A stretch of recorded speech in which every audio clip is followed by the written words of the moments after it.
Welcome to n times. నా పేరు నానాజీ. 2 నిమిషాలు ఆలస్యమైనందుకు ఎగ్జామ్ ఆపేశారు విద్యార్థుల్ని.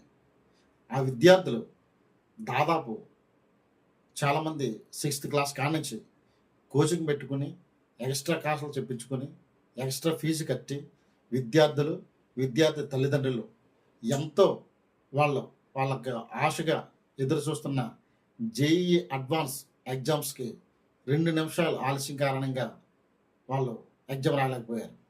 విశాఖపట్నం జిల్లా అరకు వెళ్లే దిశగా ప్రయాణం చేస్తుంటే కాన్వాయ్ పెందుర్తి సెంటర్ దగ్గర గుర్తులకి ఈ పెందుర్తి సెంటర్ దగ్గరలో ఉన్న అయాన్ డిజిటల్ ఎగ్జామ్ సెంటర్ అదే రూట్లో సెక్యూరిటీ వెళ్తుంటే ఎక్కడికక్కడ ఈ మొత్తం క్లియరెన్స్ కోసం కాన్వాయ్ సిగ్నల్స్ దగ్గర ఆఫ్ చేశారు.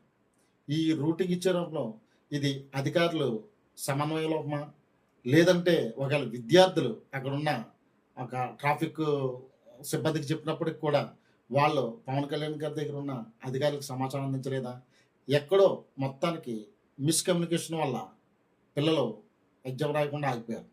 దీన్ని ఇనిషియేట్గా తీసుకుని ఇమీడియట్గా కేంద్రంతో సంప్రదింపులు చేసి పవన్ కళ్యాణ్ గారు రేపటితో ఎగ్జామ్స్ లాస్ట్ కాబట్టి కనీసం మధ్యాహ్నం నుంచి అయినా సరే ఆ 30 మందికి కూడా ఎగ్జామ్ రాయించి ఒక కాలం కలిసి వస్తుంది. విద్యార్థులు కానీ విద్యార్థి తల్లిదండ్రులు కానీ అక్కడ ఏడుపు చూస్తుంటుంటే ఎంతో బాధేస్తుంది.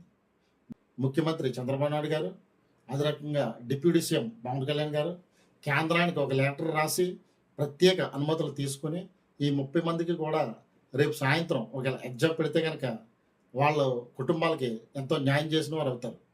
అదే రకంగా ఎప్పుడైనా సరే కానీ ఈ సిగ్నల్స్లో అంబులెన్స్లు కానీ అయితే ఎగ్జామ్కి వెళ్ళే వాళ్ళు కానీ ఈ సమాచారం ఉందని తెలిస్తే ఏ నాయకుడు కూడా వాళ్ళు ఆపరు. ఇమ్మీడియట్గా వాళ్ళకి క్లియరెన్స్ ఇచ్చిన తర్వాతే నాయకులు వెళ్తారు. ఇక్కడ ఏంటంటే సమాచారం లోపం వల్ల ఇక్కడ క్లియరెన్స్ ఇవ్వలేకపోయాం. చాలామంది విద్యార్థులు మీడియాతో మాట్లాడే విషయం ఏంటంటే మేము తెల్లవారుజామున 3 గంటలకే బయలుదేరాము, దాదాపు గంటన్నర ముందు ఎగ్జామ్ సెంటర్కి చేరుకుందామనే ఉద్దేశంతో మేము బయలుదేరి వచ్చాము.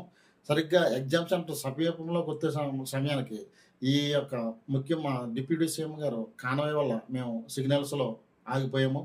కాబట్టి మేము ఎగ్జామ్కి వెళ్ళకపోయాము. 2 నిమిషాలు లేట్ అయింది.